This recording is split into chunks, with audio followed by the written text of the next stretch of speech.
तो last lecture में हमारा कंपोनेंट इंक्लूड करने तक हो गया था।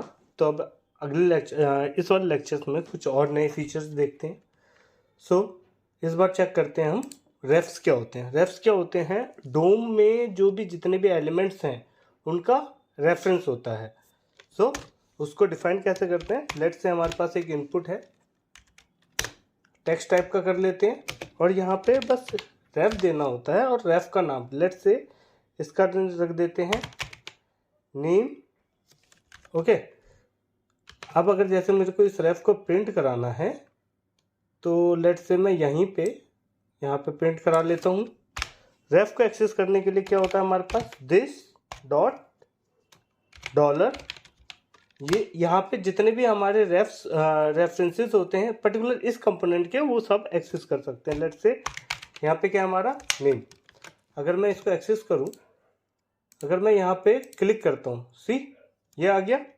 अब क्या है कि जैसे अब मैं यहाँ पे कुछ वैल्यू डाल रहा हूँ, ये वैल्यू शो नहीं हो रही है। अगर मेरे को इसकी वैल्यू एक्सेस करनी है तो क्या करना पड़ेगा?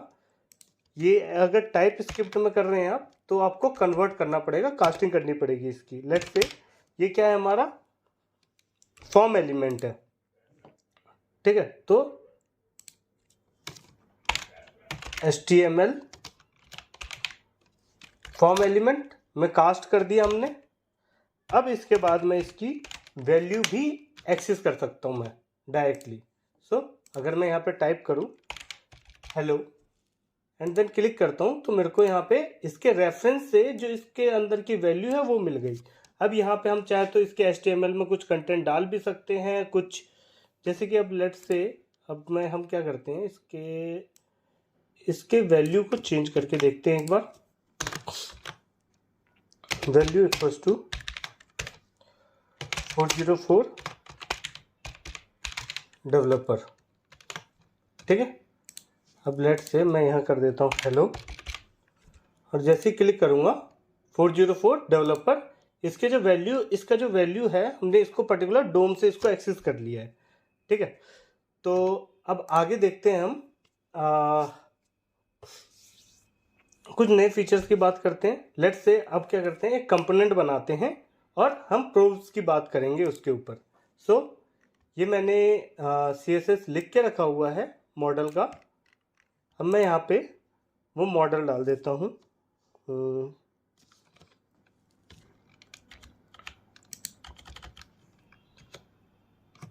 ठीक है, ये हो गया हमारा, ये मॉडल हो गया। इसमें लॉरेल इप्सम का कंटेंट है, मॉडल है, ठीक है।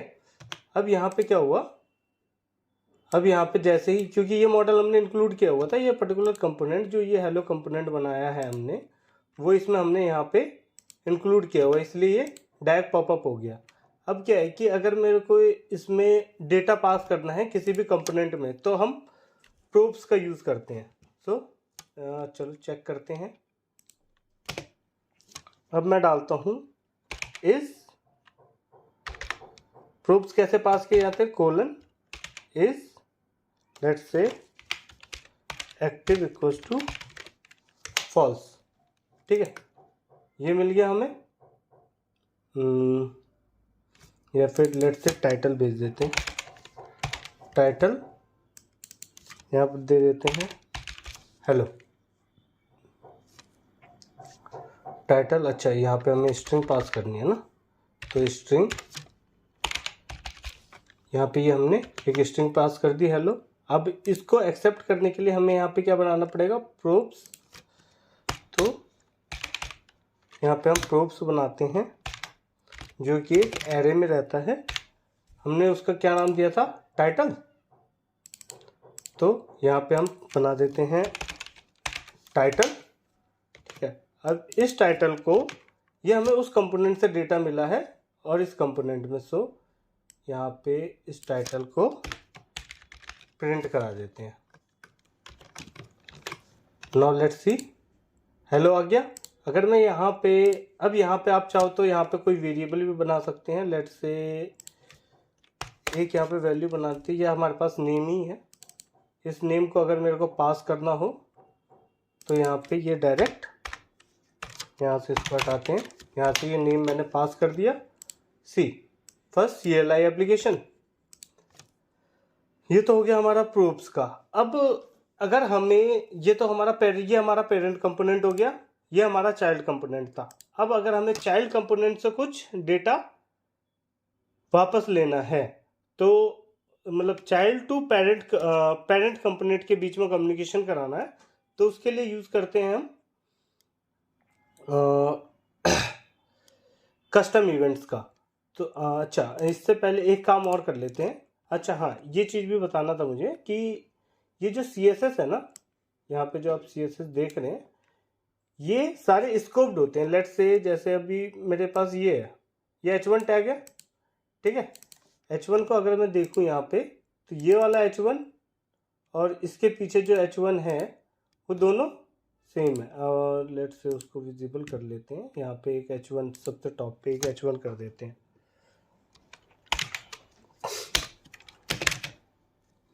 ठीक है। और यहाँ पे हेलो डाल देते हैं। सी दोनों सेम आ रहा है। अभी क्या है, अगर मैं यहाँ पे कोई हेलो है, यहाँ पे H1 को मैं कुछ स्टाइल दे देता हूँ, ठीक है। डायरेक्टली H1 पे दे रहा हूँ मैं। कलर कर देते हैं ग्रीन, सी तो दोनों में हमारा ग्रीन हो गया। बट अब जरूरी नहीं है कि जो सेम स्टाइल हम एक कंपोनेंट के लिए रखें वो दूसरे कंपोनेंट में भी फॉलो हो। अगर मैं इसको यहाँ पे स्कोप्ड कर देता हूँ, तो जो स्टाइल इस कंपोनेंट के लिए यूज किया था मैंने, वो बस यहीं तक रहेगा, आगे तक नहीं जाएगा। अगर मैं यहाँ पे इसके कॉन्टेक्स्ट रेफ ये देखो, ये जो है ये स्टाइल का रेफरेंस हर टैग का डोम में अलग अलग रखता है, तो उसके अकॉर्डिंगली इसको उसने CSS प्रोवाइड किया है, पीछे वाले पे नहीं गया। तो हमारा ये स्टाइल वाला खत्म हो गया। अब इसके बाद बात करते हैं हम कस्टम इवेंट्स की। सो कस्टम इवेंट बनाने के लिए क्या करना होगा, हमें एक स्टाइल यहाँ से एक पैरामीटर पास करना होगा। लेट्स से इवेंट जो है, मतलब पेरेंट से जब वो भेजेगा, तो लेट्स से वहाँ से वो इवेंट भेजेगा, उसको कर देते हैं। उससे पहले एक काम करते हैं, यहाँ पे एक वैल्यू ले लेते हैं जो कि इसको हाइड एंड शो करेगा, तो उसी के लिए कर लेते हैं। लेट्स से यहाँ पे हम एक वैल्यू लेते हैं शो, ठीक है। और उसको फिलहाल के लिए हम यहाँ पे जो है उसको ट्रू कर देते हैं। और यहाँ पे मैं इसको वी इफ के अंदर डाल देता हूँ, ताकि जैसे ही मेरे को वहाँ से वो डेटा मिले तो यहाँ पे उसके एक्शन रिफ्लेक्ट हो जाए, ठीक है। अब यहाँ पे जैसे ही आया, तो अब यहाँ पे मैं करता हूँ @ जो इवेंट का नाम देते हैं हम, लेट्स से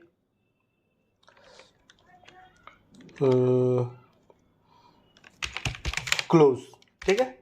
अब उस क्लोज इवेंट पे क्या करेंगे, हम एक मेथड कॉल करना है, जो यहाँ पे मेथड कॉल होगा उसको कर देते हैं हम। उसका भी एक क्लोज फंक्शन बना लेते हैं, ठीक है।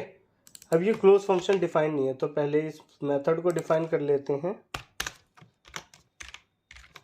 और ये मेथड क्या करेगा, सिंपली डॉट शो को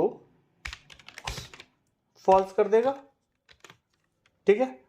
अब क्या है कि वहाँ पे एक हमें इस क्लोज के लिए हमें एक एमिट करना पड़ता है। तो यहाँ पे जैसे ही लेट्स से यहाँ पे एक बटन डाल देते हैं हम, स्पैन क्लोज। अब यहाँ पे वो जब क्लिक करेगा @click, तो मैं एक फंक्शन कॉल कर देता हूँ। लेट्स से इसको हम नाम दे देते हैं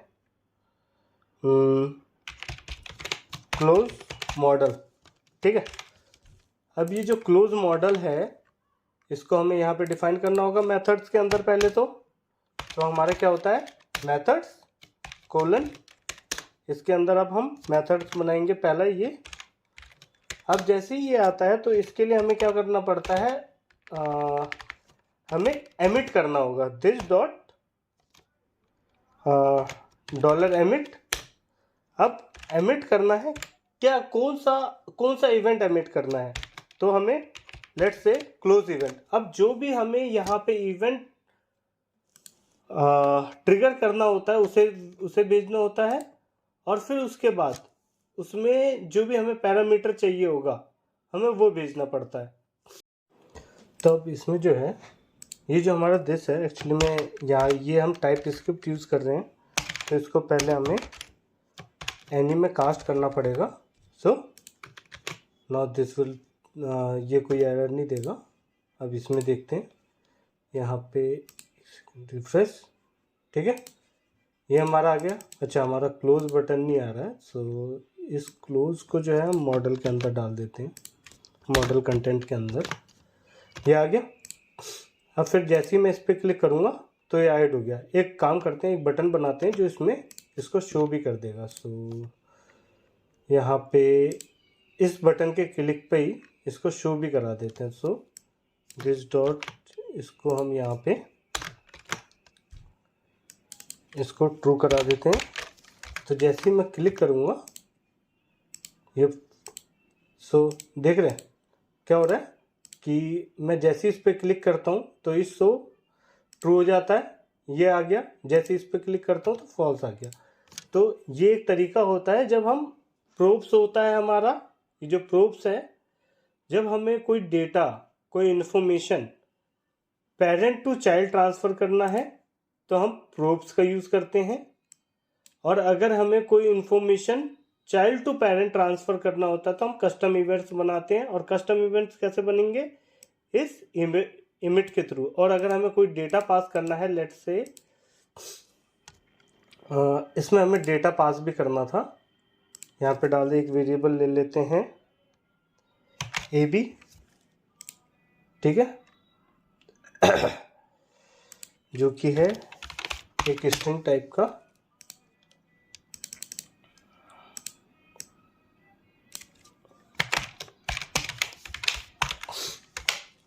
ठीक है, और इसमें ये जो AB है इसको हम डाल देते हैं अपने इनपुट में। क्या है इनपुट हमारा? ये, इसको यहाँ से हटा देते हैं। लेट्स से इसको हम AB के इक्वल कर देते हैं, और वहाँ अगर हमें यहाँ पे कुछ AB भेजना है, मतलब कोई भी पैरामीटर वहाँ से, सो लेट्स से इसको सेव करते हैं। और इसमें अगर मेरे को कोई पैरामीटर भेजना है, लेट्स से यहाँ पे मैं भेजता हूँ हेलो इवेंट, ठीक है।